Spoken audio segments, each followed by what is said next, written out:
3 armed men in tactical gear pounded on my door, badges flashing, demanding I leave my home immediately, all because I refused to pay $18,000 for their mandatory services, and dared to park my American-made truck in my own driveway. But these weren't real police officers. They were hired thugs in costume working for a corrupt HOA. What they didn't realize was that I'd already set an elaborate trap that would not only get them arrested, but bring down an entire criminal operation. Would you know how to protect your constitutional rights when fake authorities try to steal everything you've worked your entire life for? After 35 years working as a construction foreman, I finally bought my dream home in Oakwood Estates, a quiet suburban neighborhood with good schools and hardworking families. The kind of place where people still wave when they drive by. I paid cash using my life savings and retirement funds, proud to finally own a piece of the American dream outright. The first 6 months were peaceful and everything I'd hoped for. My neighbors were friendly, mostly middle-class folks who valued their privacy but still looked out for each other. We'd have the occasional neighborhood barbecue, and people would stop to chat when walking their dogs. It felt like the perfect place to enjoy my retirement years. That all changed when a new HOA board took control through a suspiciously low-turnout election. The 3-person leadership team was led by Victor Harrington, a former corporate executive with slicked-back hair and political connections who'd moved into the most expensive house in the neighborhood just months earlier. His 2 sidekicks were Patricia Welch, a real estate agent with a permanently disapproving expression, and Michael Dorsey, a former bank manager who rarely spoke but always seemed to be taking notes on his iPad. From day one, it was clear they had an agenda. The first HOA meeting under their leadership lasted 3 hours as they introduced dozens of new community standards that hadn't existed before. Most of us sat there in disbelief as they presented a slick PowerPoint about elevating neighborhood prestige and protecting property values through stricter enforcement. I didn't think much of it until the following week when I found a bright orange violation notice stuck to my front door. I'd been fined $750 for parking my F-150 truck in my own driveway. According to their newly created aesthetic code, American-made trucks were now classified as industrial vehicles that degraded neighborhood visual standards.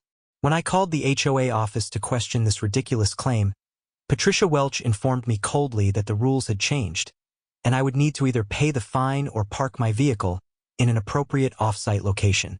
When I pointed out that several neighbors had SUVs just as large as my truck, she simply replied, "Those are luxury vehicles, not work trucks, Mr. Anderson. There's a clear difference in clientele and aesthetic impact." That was my first warning that something wasn't right in Oakwood Estates. I had no idea how bad it was about to get. The harassment escalated with surprising speed. Just 3 days after I challenged the first fine, I received 2 more notices, one for unauthorized landscaping modifications and another for non-compliant mailbox height. Each violation carried a $500 fine, and according to the notices, if I didn't pay within 14 days, the amounts would double and enforcement actions would begin. None of this made any sense.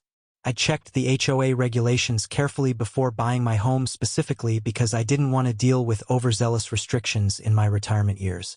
That evening, I pulled out the original HOA contract I'd signed at closing and spent 2 hours going through it with a magnifying glass. Just as I suspected, these violations didn't exist in the documents I'd signed. The mailbox height specification mentioned in my violation notice wasn't anywhere in the original bylaws, and there were no restrictions on growing vegetables in private backyard gardens. I wasn't the only one receiving these notices. My neighbor Ellie, a 72-year-old retired teacher, called me in tears after receiving a $1,200 fine for excessive holiday decorations, despite it being months since she'd taken down her modest Christmas lights. Down the street, the Martinez family had been cited for their children's basketball hoop, which had been in their driveway for years without issue. The situation came to a head at the next HOA meeting.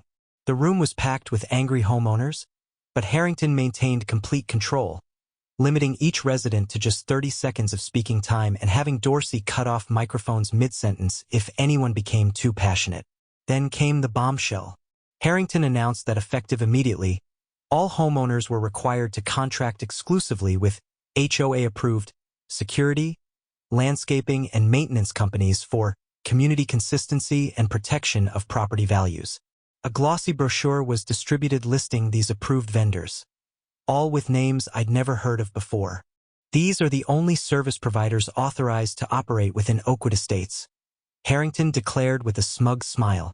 All current contracts with non-approved vendors must be terminated within 30 days. When I got home and researched the pricing, I was shocked. The approved lawn service wanted $350 per month for basic mowing, more than triple what I'd been paying the local teenager who needed money for college.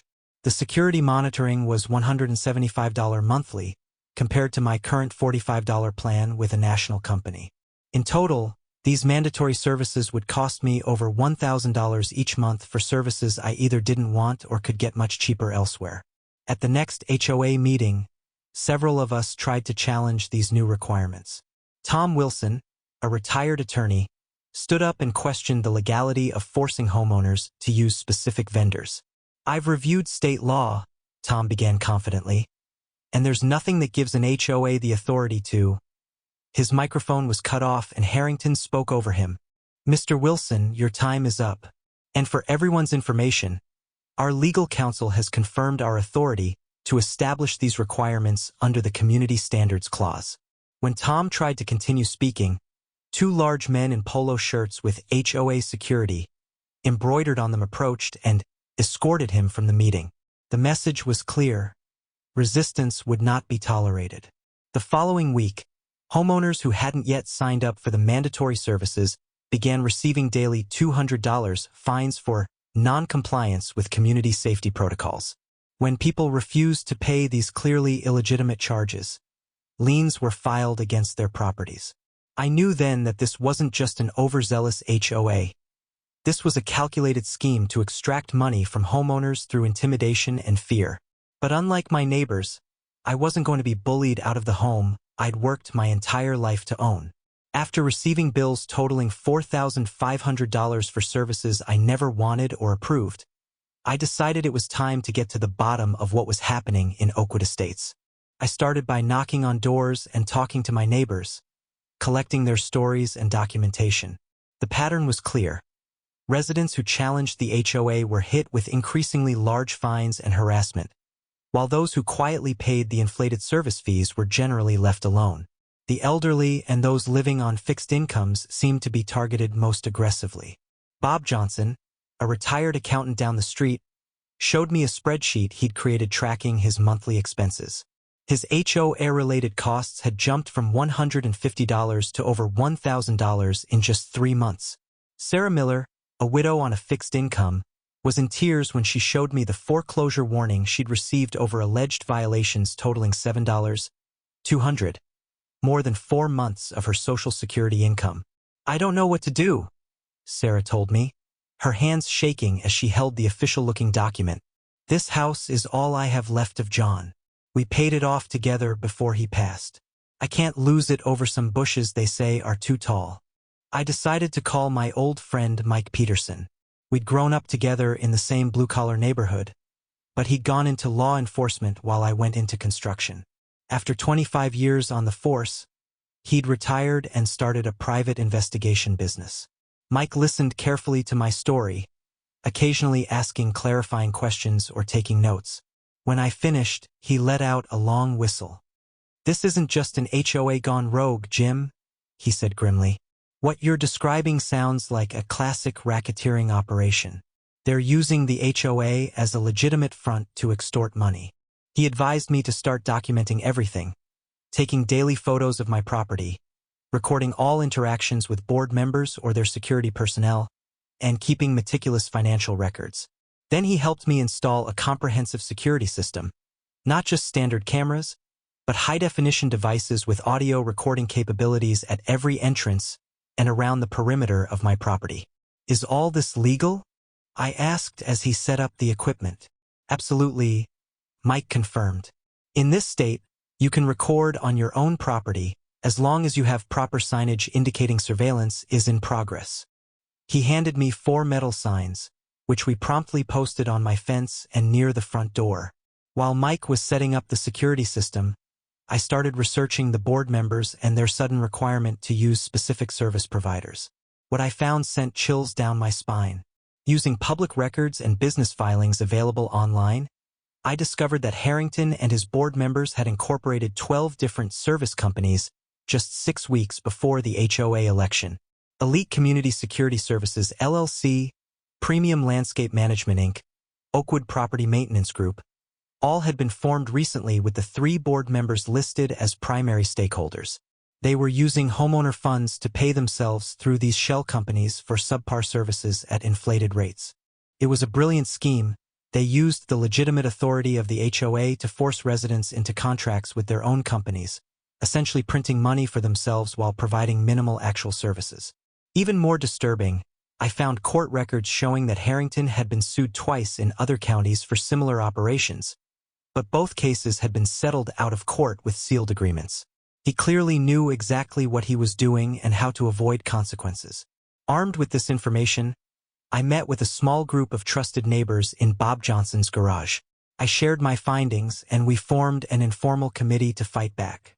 Tom Wilson, the retired attorney who'd been thrown out of the meeting, provided crucial guidance. What they're doing crosses the line from civil violations into criminal territory. This is extortion and fraud, plain and simple. Together, we each took on specific tasks. Bob would track the money trail, Sarah would coordinate with other affected residents, Tom would research legal precedents, and I would continue gathering physical evidence of the scheme in action. Little did I know that things were about to get much more dangerous, and that the HOA's next move would give us exactly the opportunity we needed to bring them down. Instead of confronting the HOA board directly, which would only alert them to our investigation, I decided to build my case methodically. My years managing construction projects had taught me that proper preparation prevents disaster, and we couldn't afford any mistakes against adversaries this calculating. First, I contacted the State Attorney General's office, specifically their division dealing with real estate fraud and consumer protection. After being transferred 3 times, I finally reached a sympathetic assistant district attorney named Lisa Martinez. After hearing just 5 minutes of my story, she stopped me. "Mr. Anderson, what you're describing sounds like potential RICO violations. Racketeering. This goes beyond simple HOA overreach." She explained that they had seen similar schemes before, though rarely executed so brazenly.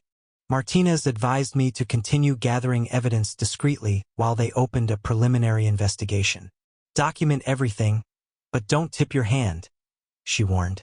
"These types of operations can turn dangerous when cornered." Meanwhile, Tom Wilson made a crucial discovery.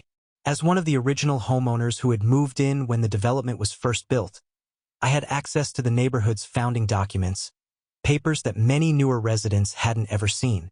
Tom spent a full weekend in my basement reviewing these yellowed files and found a critical clause in the original neighborhood incorporation documents. "Look at this," he said, pointing to a highlighted paragraph.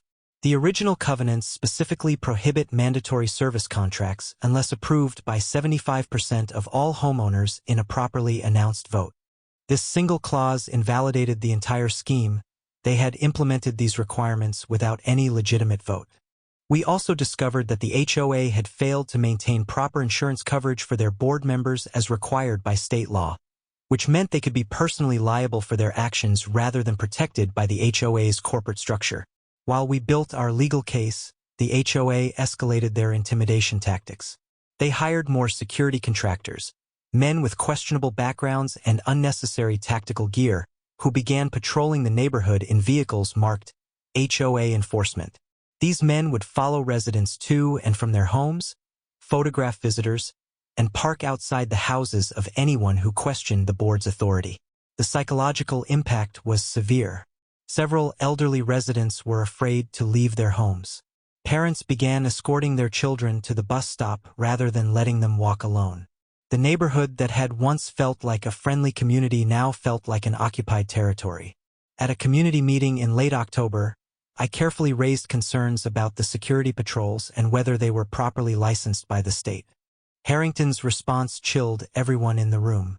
"Our security team has special enforcement powers and jurisdiction within Oakwood Estates," he announced, standing at the podium with his security director, a man with a shaved head and arms crossed over his chest.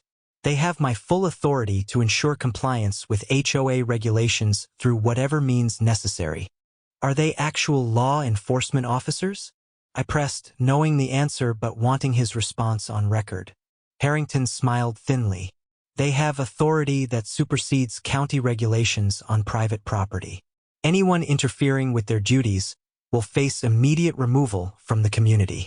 It was a blatant lie designed to intimidate residents who didn't know better, and a statement that would later come back to haunt him. What Harrington didn't know was that I was wearing a hidden recorder legally documenting the entire exchange, capturing his false claims about having authority that overrode actual law enforcement. As I left the meeting, I noticed one of the security guards following me to my car. Instead of going home, I drove directly to the police station and filed a report documenting the intimidation. The sergeant took my statement seriously, especially when I explained the broader pattern of behavior. Keep your head down and don't confront these guys directly, he advised. We've seen rent-a-cop types get dangerous when they think they have authority they don't actually possess. I had no idea how prophetic his warning would prove, or how soon. Sunday mornings had always been peaceful in our neighborhood. Families would head to church, others would enjoy leisurely breakfasts on their patios, and an atmosphere of weekend relaxation would pervade the streets. This particular Sunday seemed no different as I enjoyed my coffee and newspaper on my front porch. That tranquility was shattered at precisely 8:43 a.m. when a black SUV with HOA security, emblazoned on its side, screeched to a halt in front of my house, followed by two more identical vehicles. 6 men in black tactical gear emerged, 3 of them approaching my door while the others established positions around my property. The loud pounding on my door was meant to intimidate, as was the aggressive stance of the 3 men when I opened it. Their leader, a muscular man with a buzz cut whom I recognized as Reynolds, thrust a stack of official-looking papers toward me. "James Anderson," he barked, not asked.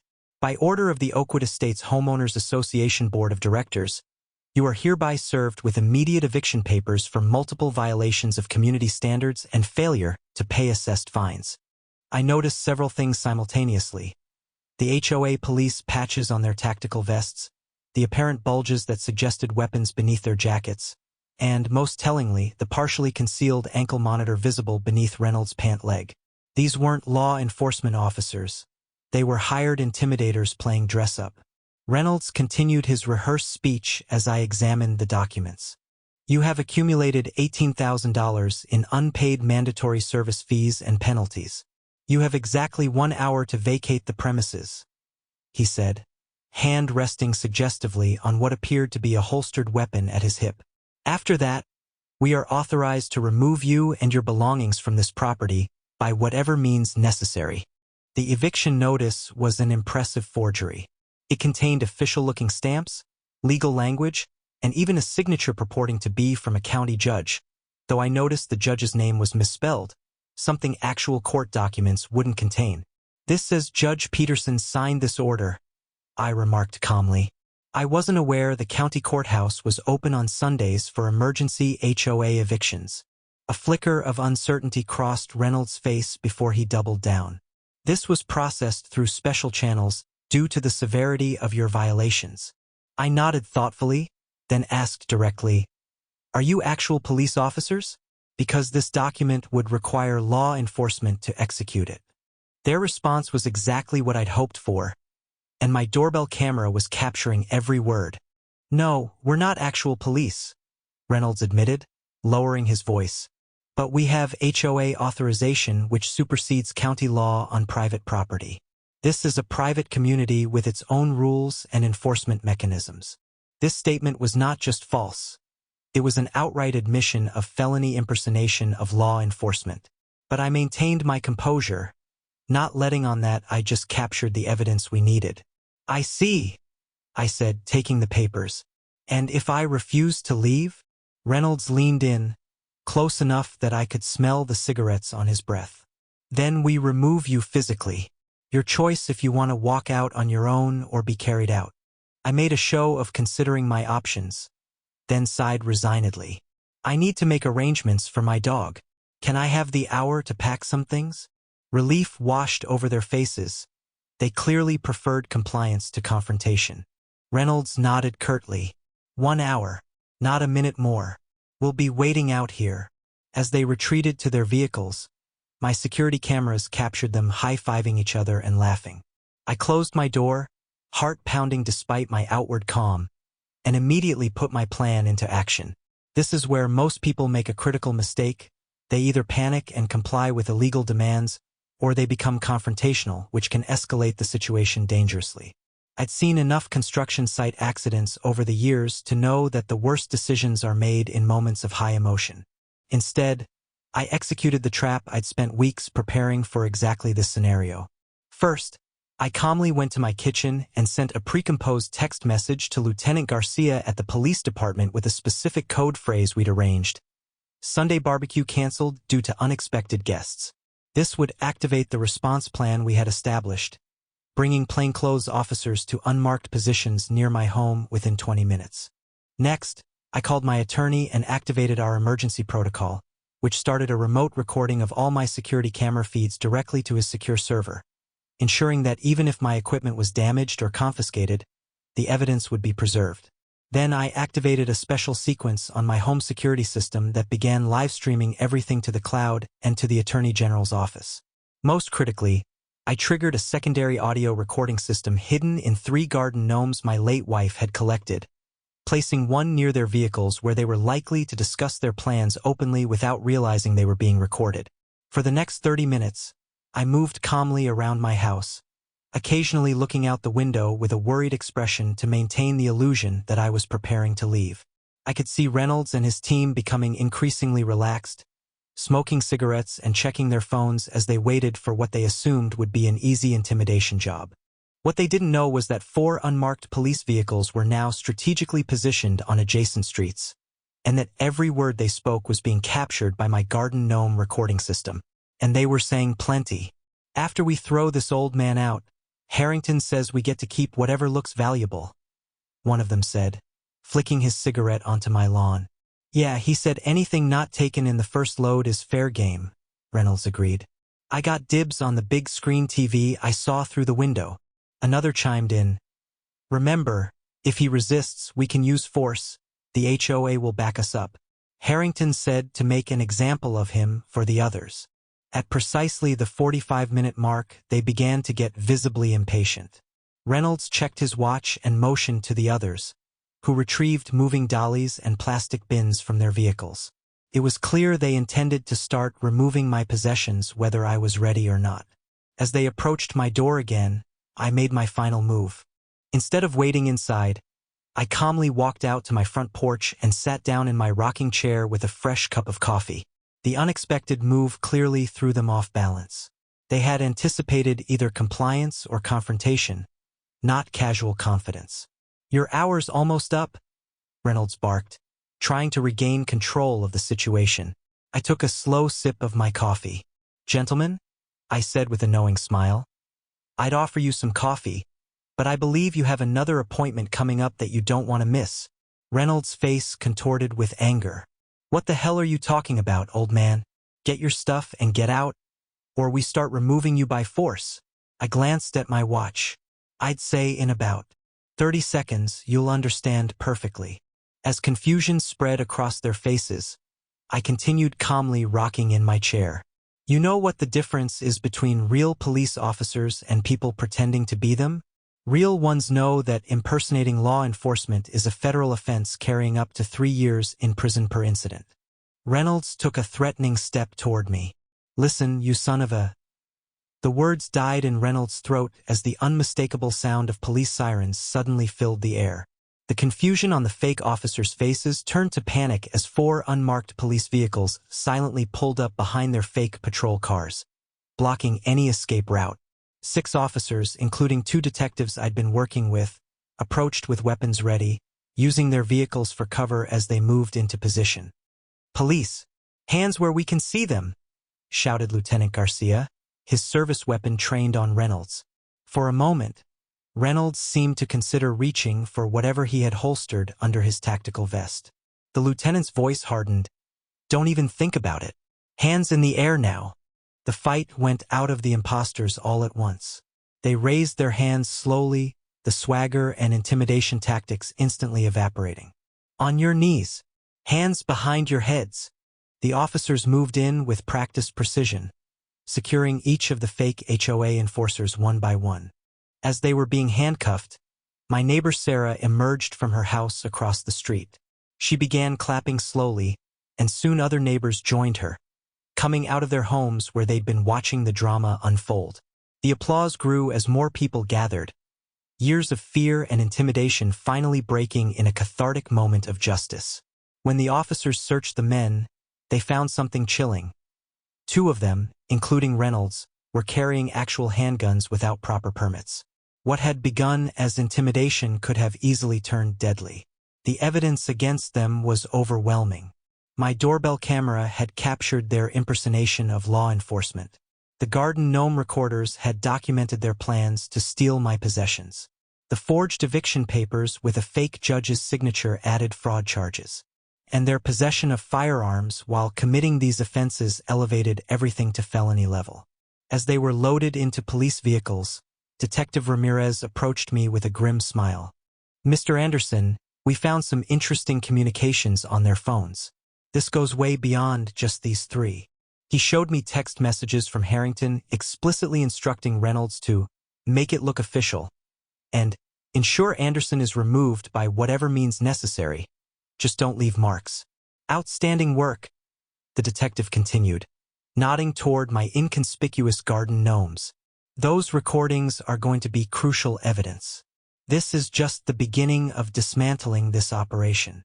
That prediction would prove more accurate than even the detective expected. As the police finished processing the scene, a news van pulled up.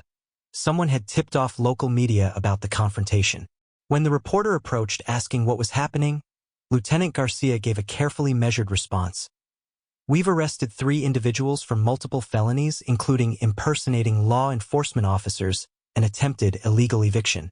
This appears to be connected to an ongoing investigation into HOA fraud in this neighborhood." The faces of my neighbors reflected what I was feeling. A mixture of relief, vindication, and disbelief that our nightmare might finally be ending. Bob Johnson approached me, shaking his head in amazement. "You actually did it, Jim," he said, his voice thick with emotion. "You stood up to them." I shrugged modestly. "I just documented what they were already doing.